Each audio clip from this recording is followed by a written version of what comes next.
Muchas gracias, Carolina, por prestarte a hacerte esta entrevista. Vamos a abordar el tema de la información no financiera y lo primero que nos interesaría es que nos explicaras un poco en qué consiste esto de la información no financiera. Sí, la información no financiera se refiere, digamos, a un conjunto de reportes o divulgaciones que hacen ciertas y determinadas empresas, no todas, y te puedo explicar más adelante qué empresas realmente se dedican a hacer estos reportes, a divulgar estos temas. Básicamente son las empresas que cotizan en bolsa o empresas cotizadas. Y, digamos, la información no financiera se centra en varios temas.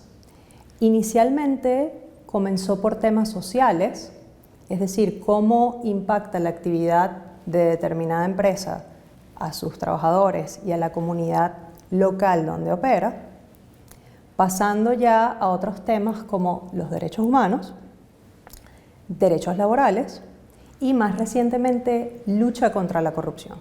Eso más o menos es lo que engloba la información no financiera. En Estados Unidos, que es donde tengo más experiencia, la información no financiera tiene que ver con el concepto de responsabilidad social corporativa, ¿no? Lo que se llama en inglés Corporate Social Responsibility, y básicamente está centrado en temas medioambientales, temas sociales y lucha contra la corrupción y obviamente derechos humanos. A eso se refiere la información no financiera. ¿Nos podría hablar de las experiencias que hay a nivel legal o de soft law en esta dirección? ¿Qué empresas, aunque ya nos lo ha dicho, pero a lo mejor por sectores nos lo puede explicar un poquito mejor, qué empresas se acogen a estas iniciativas? Y también qué informan exactamente, si lo hacen a través de un informe de gestión, si tienen estándares para informar, porque supongo que lo fundamental es poder comparar luego la información que nos dan las distintas empresas, porque si no es un poco, tenemos la información pero no sabemos cómo contextualizarla en comparación con otras empresas. Ese es precisamente el reto en materia de información no financiera, porque se encuentra, digamos, de alguna forma fragmentada y no está del todo integrada con la información propiamente financiera.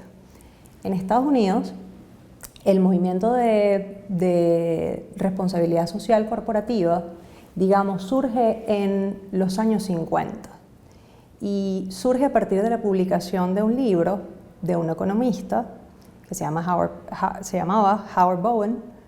Él publica un libro de las responsabilidades sociales de los negocios.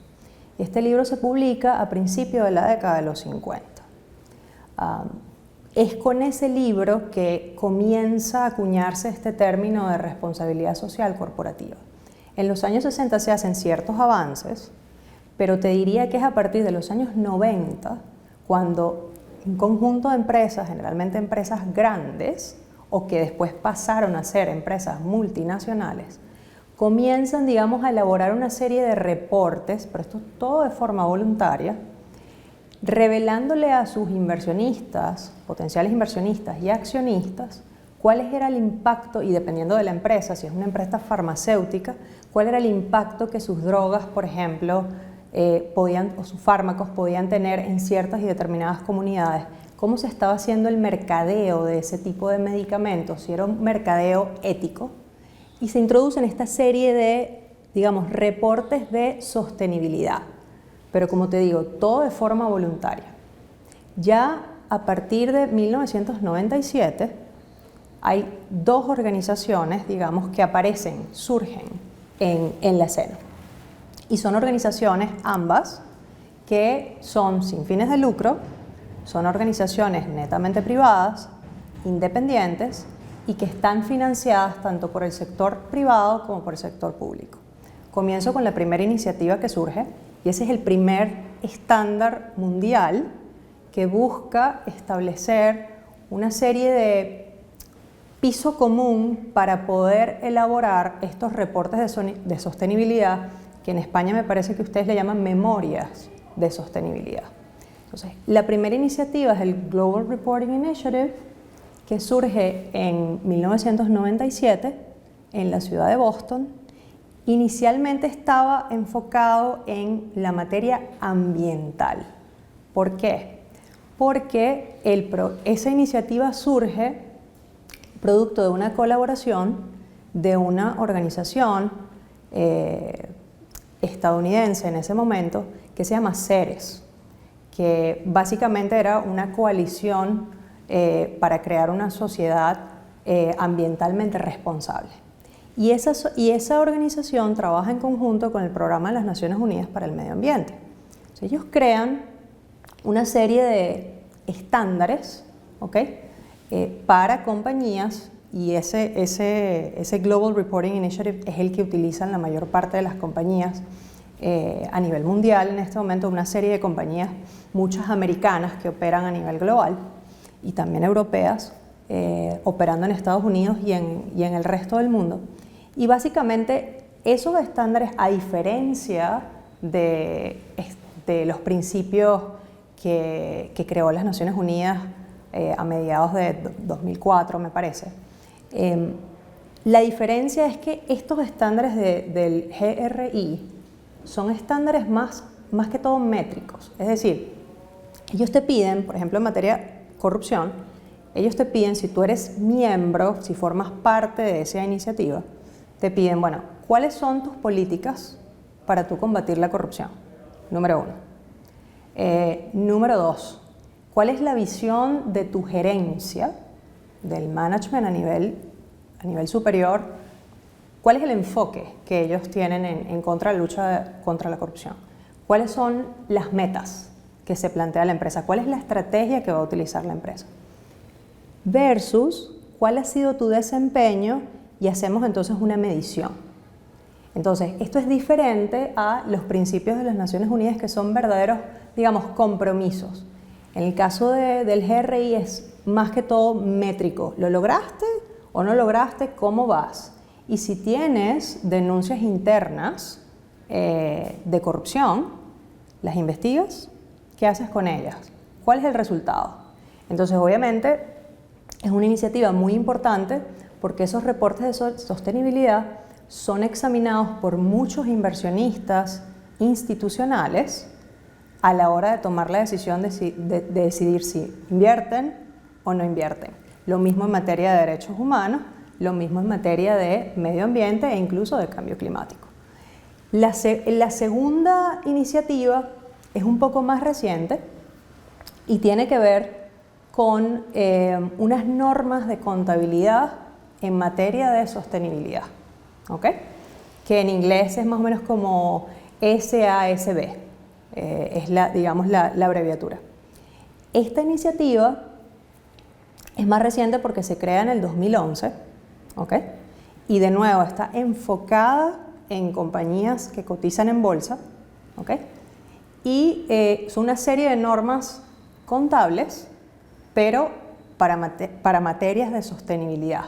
Y lo que se busca es, digamos, tratar de valorar, tratar de estimar de forma económica cómo están impactando esos temas el valor de mercado de la empresa, cosa que no es sencilla.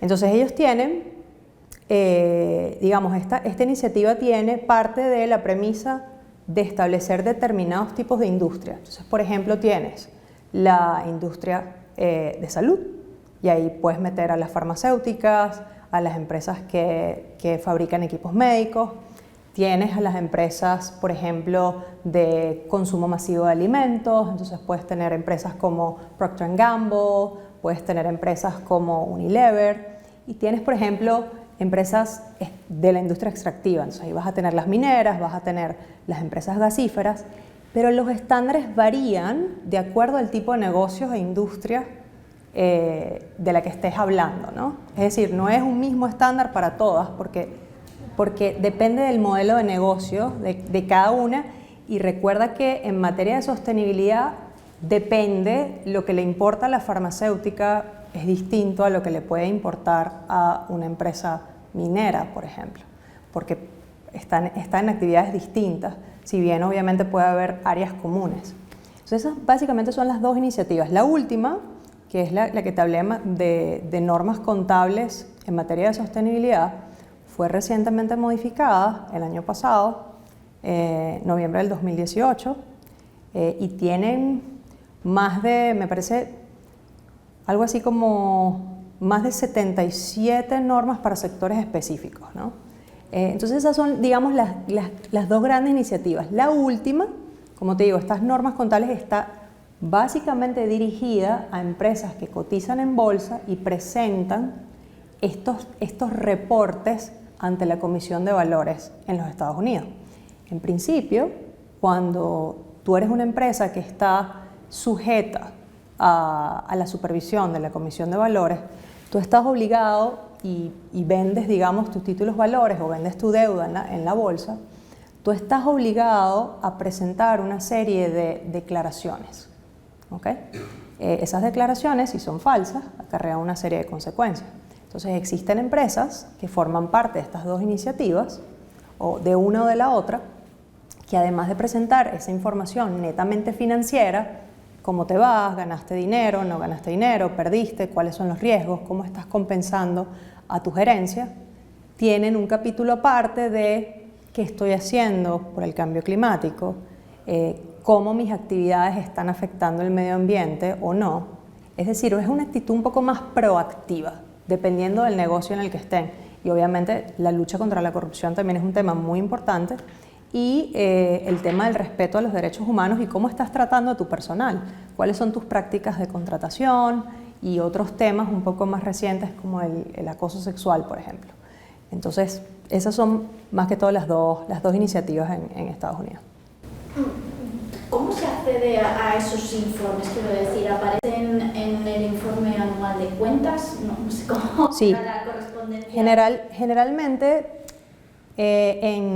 cuando estás sujeto, cuando eres una empresa que cotizas en bolsa en los Estados Unidos y estás sujeto a la supervisión de la Comisión de Valores, hay una serie de filings, ¿ok? O revelaciones, divulgaciones, presentaciones que estás obligado a hacer.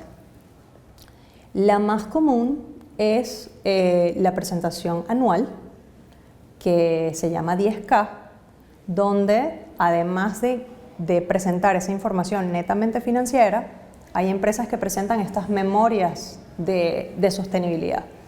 Entonces, dependiendo de la iniciativa a la que pertenezcas, por ejemplo, si perteneces a la GRI, ¿okay? Ellos tienen aproximadamente una serie de estándares de cómo debes presentar esta información. Entonces, por ejemplo, tienes en materia, por ejemplo, ¿cómo haces tú para identificar qué información es material, es decir, lo suficientemente significativa para los inversionistas como para decidir si invierten o no en materia de sostenibilidad? Entonces, por ejemplo, en lucha contra la corrupción, si es una empresa que opera en mercados con alto riesgo de corrupción, como pueden ser ciertos países de Latinoamérica, ciertos países de África, ciertos países de Asia, ese reporte va a contener qué está haciendo la empresa para luchar contra la corrupción. Por ejemplo, ahí tienen otro estándar que es el estándar de fiabilidad, cómo estás midiendo la sostenibilidad, cuáles son los métodos que estás empleando. Si formas parte de la otra iniciativa, que es un poco más reciente, ahí tú vas a hacer una estimación, porque todos estos temas de sostenibilidad, digamos, el reto es que como son temas a largo plazo, son difíciles de medir contablemente hablando. En el día de hoy, ¿cuánto vale que yo haga negocios en la República Democrática del Congo, por ejemplo? Que es un país que, bueno, tiene una historia bastante conflictiva. ¿Cuánto me va a costar eso en términos de riesgos, ¿no? Entonces, esos informes tienen una serie de puntos que van tratando dependiendo de la iniciativa, básicamente. Y no todos son uniformes. De nuevo, depende de la empresa, depende del modelo de negocio. Ahora, lo que tú planteas en ese informe tiene una serie de consecuencias, que podemos seguir hablando de ellas, porque ¿qué sucede? Una vez que tú presentas esos informes, esa información, si contiene algún tipo de falsedad, eso puede acarrear consecuencias desde el punto de vista legal, tanto para la persona jurídica como tal, la empresa como tal, como para los altos ejecutivos que certifican que esa información es exacta y veraz. Esa es más o menos la... Está hablando todo el rato de lo importante que es esa información para los inversores, Sí.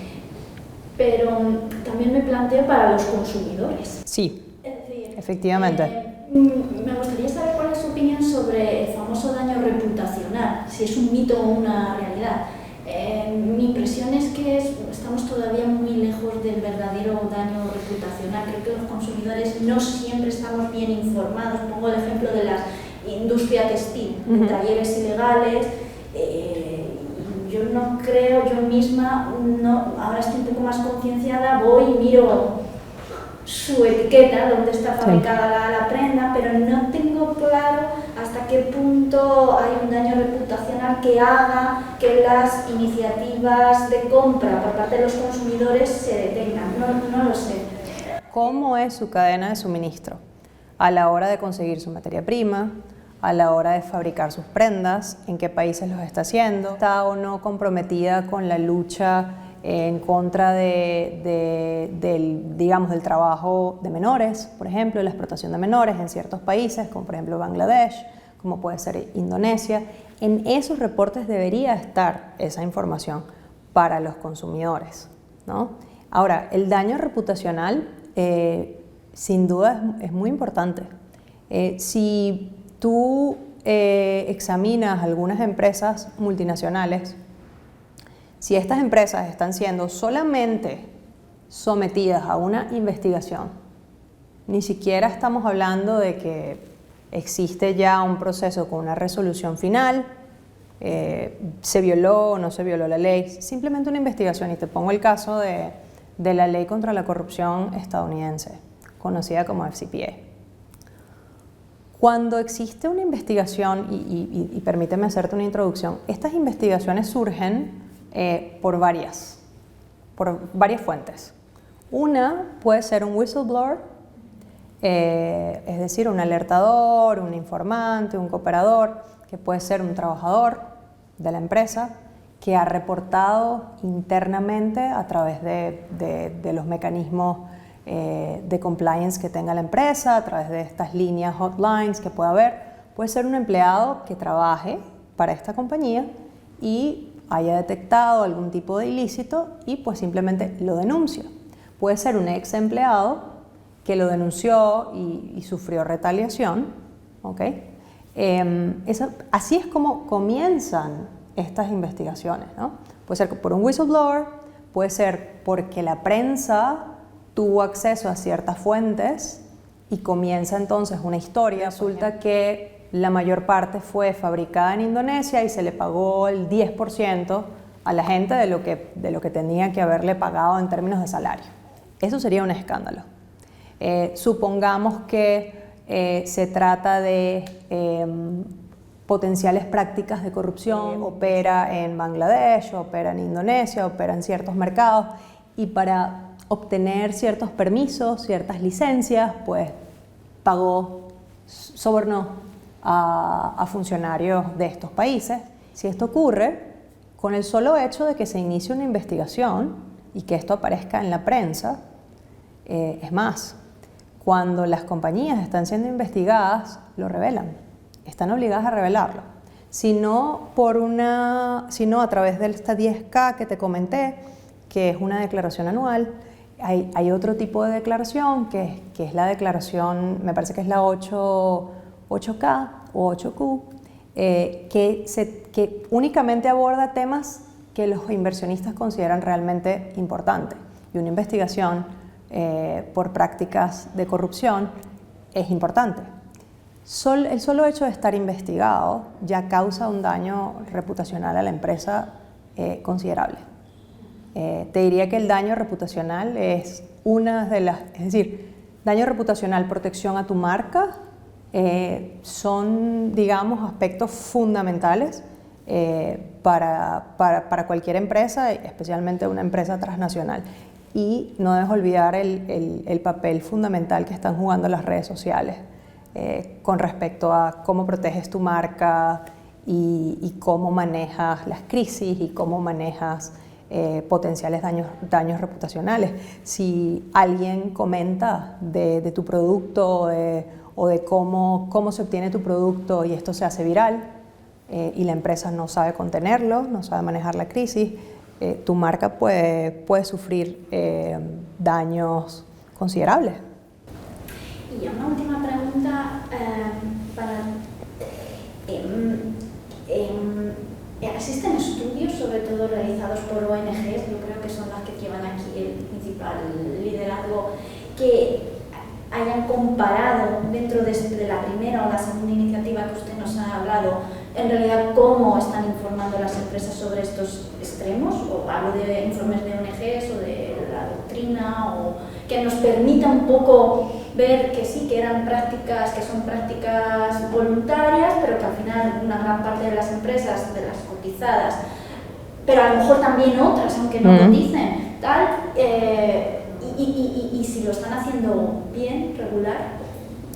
Fíjate, en Estados Unidos, este tema de la responsabilidad social corporativa y cómo llegamos a esas dos iniciativas, a esas dos organizaciones que se encargan de desarrollar estos estándares,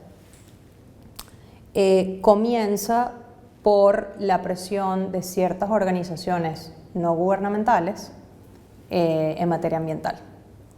Y también, y esto es importante destacarlo, comienza por el activismo, es decir, el advocacy de ciertas empresas de banca de inversión, ¿ok?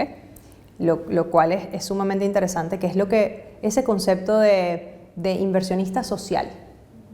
Cada vez más existe una preocupación, y estamos hablando de aproximadamente superior al 60% en este momento, de grandes firmas asset managers mundiales, ¿okay? Muy importantes, la mayoría de ellos basados en Nueva York, que le están prestando atención a estos temas, ¿okay? Entonces están financiando firmas que se dedican a investigar, me parece que el ARIS es una de ellas, firmas que se dedican a investigar cómo están cumpliendo estas empresas, si están cumpliendo, si no están cumpliendo, cuál es la métrica, ¿no?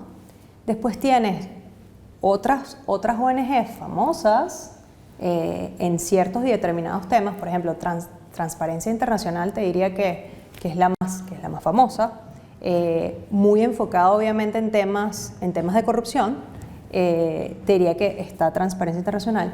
Te diría, por ejemplo, que en Inglaterra existe una organización que se llama Corners House, que está muy involucrada con ver cómo las empresas británicas, ¿okay?, si están o no están involucradas en prácticas corruptas en el extranjero y cómo las manejan. Es decir, el impacto no en Inglaterra, sino de cara al mundo. Después tienes otras organizaciones no gubernamentales, se me escapa ahora el nombre de una de ellas, pero son organizaciones no gubernamentales, digamos, dedicadas a asesorar a las empresas para que no ocurran estos temas. Es decir, ellas plantean una solución privada a un problema social. Entonces, tienes esos dos tipos de ONGs, ¿no?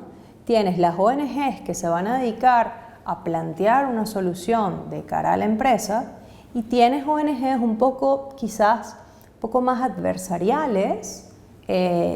Puedes tener, por ejemplo, Global Witness es una de ellas, que son organizaciones dedicadas a vigilar y a monitorear si esto de verdad se está cumpliendo o no, y a poner presión en estas empresas. Entonces te diría que esas son las con las que más he tenido pues relación, y obviamente Transparencia Internacional digamos, te diría que es una de las más importantes en ese tema.